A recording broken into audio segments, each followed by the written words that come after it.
नमस्ते दोस्तों, आप सबका एक बार फिर से स्वागत है आपके अपने YouTube चैनल सत्य सनातन में। जिस प्रकार से हमारा एक YouTube चैनल है, निकट भविष्य में आपको रवीश कुमार का भी एक YouTube चैनल देखने को मिल सकता है। वैसे अभी भी वो जो रिपोर्टिंग कर रहे हैं वो किसी न्यूज स्टूडियो से नहीं बल्कि अपने घर पर ही उन्होंने एक कैमरा, 2 लाइट लगा करके रखी हैं, पीछे एक फ्रेम सस्ता सा खरीद करके लगाया हुआ है। उनकी शक्ल आप देख ही रहे हैं, पहले से आधा उनका वजन हो गया है। उनके तर्कों में अब कुतर्कों की भरमार आने लगी है। अब वो ग्राउंड रिपोर्टिंग नहीं, ग्राउंड की बात नहीं, बल्कि अपने मन की, अपने दिल की ही बात करते हैं। वो भी तब जबकि वो प्रधानमंत्री नरेंद्र मोदी जी के मन की बात को ही सबसे ज्यादा क्रिटिसाइज करते हैं।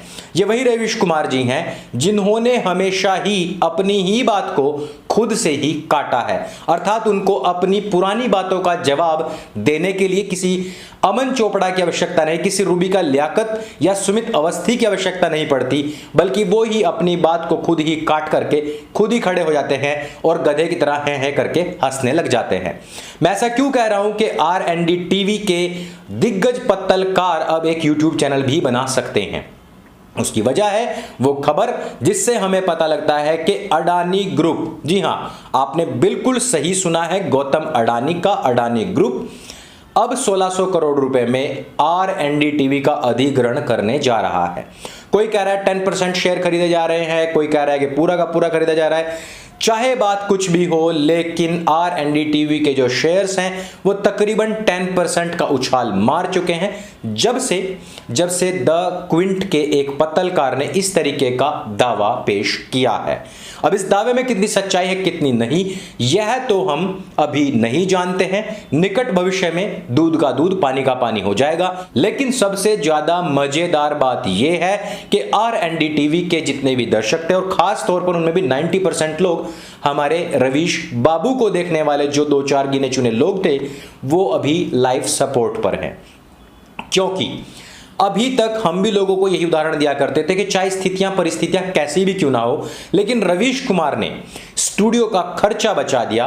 रवीश कुमार ने अपनी सैलरी भले ही कम करवा दी। रवीश कुमार ने इस दौरान जहां पर RND टीवी का पूर्ण बहिष्कार हो रहा है, RND टीवी को अंबानी के हैथवे से हटा दिया गया है।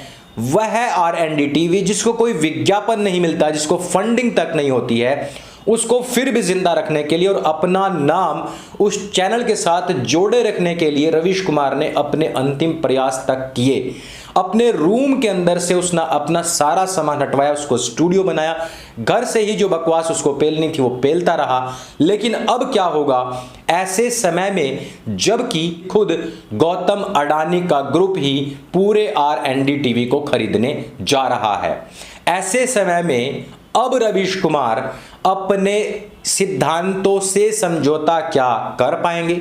जहां तक मैं रवीश कुमार को जानता हूं और जहां तक मैं रवीश कुमार की ईमान वाली ईमानदारी को जानता हूं, जहां तक मैं उसके खुद के अखलाक को जानता हूं, जहां तक मैं उसके शाहरुख को अभिषेक पांडे बताने वाले बयानात को जानता हूं, जहां तक मैं दिल्ली दंगों में सारा का सारा जो जिम्मेदारी थी कपिल मिश्रा को देने वाले स्पीचेस, उसके कमेंट्री, उसके आर्टिकल्स को जानता हूं, मैं यही जानता हूं कि वो अपने ईमान वाली ईमानदारी का इतना पक्का है कि वो गौतम अडानी से सैलरी नहीं लेगा।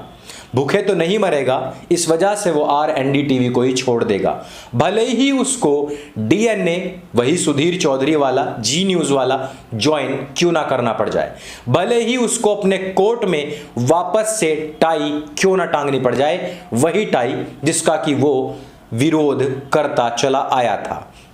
रवीश कुमार को जहां तक मैं जानता हूं, उसने आज तक जहां पर भी हिंदू दलितों का नरसंहार हुआ और वो राज्य कांग्रेस शासित रहे, उनमें कहीं पर भी उसने आवाज नहीं उठाई। मैं जानता हूं, मैं ये कह सकता हूं कि उसके जितने भी आंदोलन आज तक उसने जो पोषित किए हैं, जिनमें उसने लोगों को हीरो बनाया है, चाहे वो अरविंद केजरीवाल हो, मनीष सिसोदिया हो, चाहे अभी राकेश टिकैत हो, उससे पहले वो शाहरुख जिसने बंदूक लहराई थी, उससे पहले शर्जील उस्मानिया, शर्जील इमाम हो, या फिर वही शफूरा बर्गर हो जिसके कि हम यहां पर काफी बार चर्चाएं कर चुके हैं। चाहे वो सारी की सारी पत्रकाराएं जिनको कि हम फोटोशॉप्ड पत्रकाराओं के नाम से जानते हैं, इन सब को हीरो बनाने के पीछे रवीश कुमार का विशेष योगदान और विशेष प्रकार के यंत्र रहे हैं। हर तरीके के जोर उसने लगाए हैं जहां तक के भी वो लगा सकता था, और वो जोर लगते हुए उसके चेहरे पर भी दिखाई दिया करते थे जब उसके चेहरे की नसें खड़ी हो जाया करती थी। ऐसे समय में जहां जिस भी आंदोलन को पोषित और प्रकाश में लाने का कार्य रवीश कुमार ने किया, उन सब में एक चीज कॉमन हुआ करती थी, और वो था अंबानी और अडानी। चाहे वो अरविंद केजरीवाल का आंदोलन रहा हो, चाहे तत्कालीन राकेश टिकैत का आंदोलन हो, इन सब के बीच में जितने भी आंदोलन रहे, उन सभी में ही रवीश कुमार ने एक चीज स्पष्ट लोगों को झलकाई कि आप लोगों का दुश्मन कोई और नहीं बल्कि वो अंबानी और अडानी ही हैं।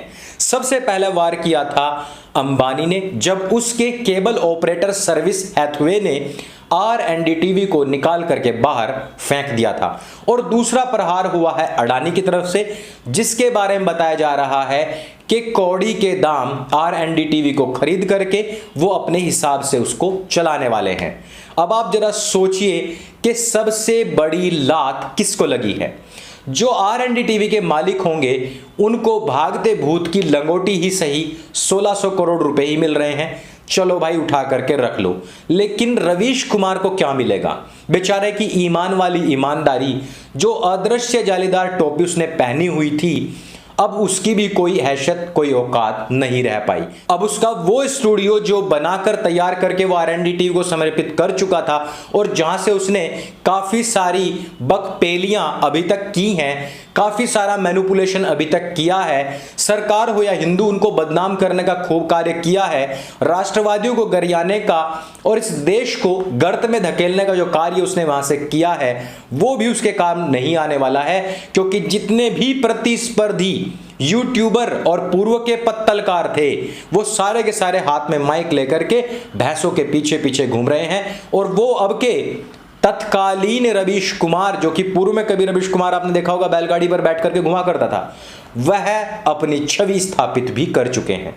अर्थात इधर एक तरफ से खुद राकेश टिकैत उनके चैनल पर नहीं जाते इंटरव्यू देने के लिए, खुद कोई भी इस्लामिक ताकत या गजवा हिंद करने वाली जितनी भी ताकतें थी, उनके लिए भले ही रवीश कुमार ने उनको हीरो बनाने का कार्य कितना भी किया हो, वो भी उनके स्टूडियो जाकर के इंटरव्यू नहीं देते। एक तरफ जब कभी के समय में अरविंद केजरीवाल को खड़ा करना था, आज वो भी उनको ऐड देने के लिए नहीं जाते हैं। बचे थे अंबानी अडानी, जिनको कोस काट करके काफी कोशिश की थी कि कुछ मिल पाएगा, वो मिला तो नहीं। हैथवे ने RNDTV को निकाला, और अब खुद गौतम अडानी RNDTV को खरीद करके बैठ गए हैं, जैसा कि खबरों में चल रहा है। ऐसी स्थिति में रवीश कुमार के सामने क्या रास्ता बचता है, कौन सा मार्ग बचता है, अब वो क्या करेंगे? ग्राउंड पर जाएंगे तो कहीं पर भी उनकी थूथड़ी थपड़ा दी जा सकती है, इस बात की गारंटी तो मैं ले सकता हूं। हालांकि उनके सपोर्टर्स की कोई कमी नहीं, 30 करोड़ एक मुश्त उनके सपोर्टर्स आपको मिल जाएंगे।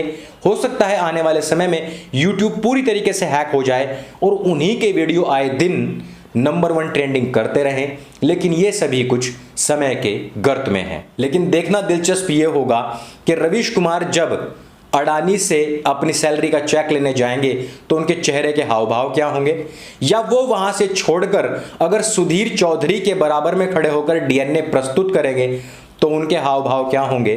स्टूडियो में बैठकर रिकॉर्ड करते हैं तो, और ग्राउंड पर जाकर के वही जो कारगिल या फिर ताज होटल में इन भाई बहनों ने किया था वह करने की कोशिश आम जनता के बीच से करेंगे तो उनकी स्थितियां क्या होंगी। ये सभी सवालों के जवाब आप भी हमें अपनी अपनी भाषा और अपनी अपनी शैली में जरूर बताइएगा। रवीश कुमार की ऐसी स्थिति के विषय में कौन जिम्मेदार है ये भी हमें जरूर बताइएगा। वीडियो आपको कैसा लगा ये हमें नीचे कमेंट करके अवश्य बताएं। मेरे संग बोली सत्य सनातन वैदिक धर्म की जय। जय हिंद, वंदे मातरम।